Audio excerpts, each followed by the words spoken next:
What's going on, everyone? Harris Rubenstein here for NBA Weekly. NBA free agency as a whole is starting to die down a little bit, but there are plenty of Boston Celtics rumors to go through, including a recent update on Marcus Smart. So let's get right into that one. The Marcus Smart deal is all but done. Apparently, the Celtics and the Smart camp have had good discussions all offseason, but neither side is in a rush for a deal. They're just allowing things to move and navigate as they would naturally. But according to Adam Kaufman of NBC Sports Boston, it is a quote-unquote lock that Marcus Smart will return to the Celtics, which, let's all be honest with ourselves, was widely expected by just about everyone going into free agency. There were some other suitors out there for Marcus Smart, but no other team is really going to give him the role that he wants along with the proper money. Again, I would expect the Boston Celtics to sign Marcus Smart to a 3 to 4 year deal of around $14 to $15 million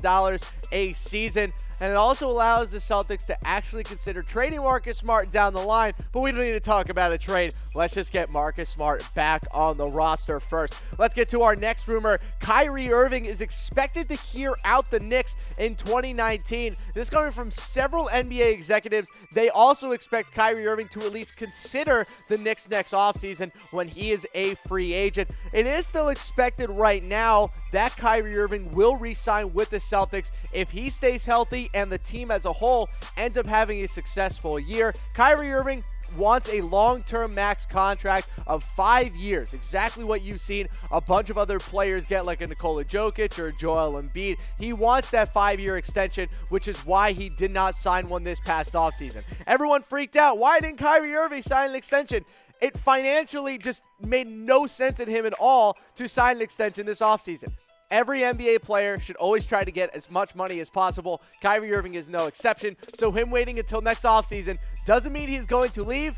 It simply means he's a smart businessman and knows how to play the business. So Kyrie Irving still expected to come back next season, but the Knicks are certainly around the corner. Let's go to our next rumor. The Celtics are expected to play on Christmas this year. They are expected to go up against either the 76ers or the Lakers. So the list of teams that you will see on Christmas are as follows. The Celtics, the 76ers, the Lakers, the Warriors, the Rockets, and the Thunder are all expected to play this year on Christmas, which means one thing and one thing only. If your butt is not on a couch watching NBA basketball on Christmas, you are doing something wrong. Those are definitely the top 6 teams in the NBA. Well, maybe the Thunder a little bit farther down the list, but you at least have 5 of the top teams in basketball going up on Christmas.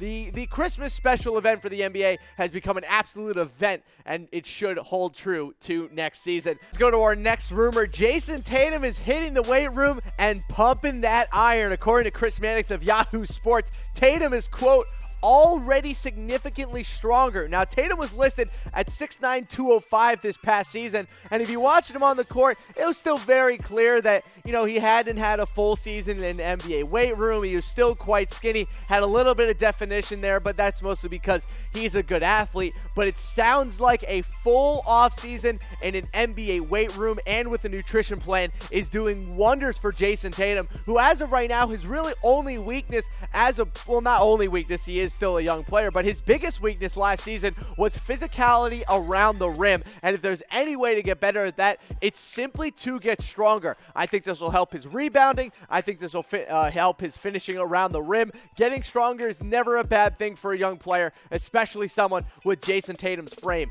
You can add a lot of muscle onto 6'9", especially when you're as long as he is. Let's get to our last rumor. Unfortunately, for all the Celtics fans out there hoping for Kawhi Leonard, sounds like it's not happening. According to multiple sources, Kawhi Leonard has no interest in joining the Celtics situation and apparently doesn't want to be a part of a super team. Now, that makes sense. Not everyone wants to be a part of a super team, but with all the rumors that we've heard this offseason with Kawhi Leonard, I have a serious question.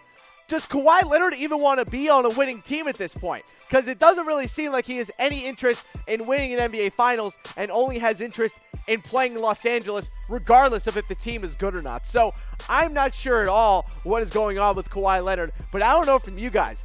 what team will Kawhi Leonard play for next season? Is it going to be the Celtics? Is it going to be the Spurs? Is it going to be the 76ers? Or is it going to be the widely expected Los Angeles Lakers? As of right now, I think it's more likely that he doesn't play at all next season than ends up playing for the Spurs. I think he'll end up with the Lakers somehow this offseason. Maybe we see a Kyrie Irving level trade and see him shipped out in August. But again, you can comment in YouTube or you can follow me on Twitter at SportsThean and shoot me a message who you think Kawhi Leonard will play for next season. But that's going to do it for me. You can follow me on Twitter at SportsThean, and remember to subscribe to us here on YouTube so you can get our fresh NBA content whenever we got it for you. And stay tuned for all the NFL, MLB, and college football content that we have coming down the wire. But for now, we'll see ya.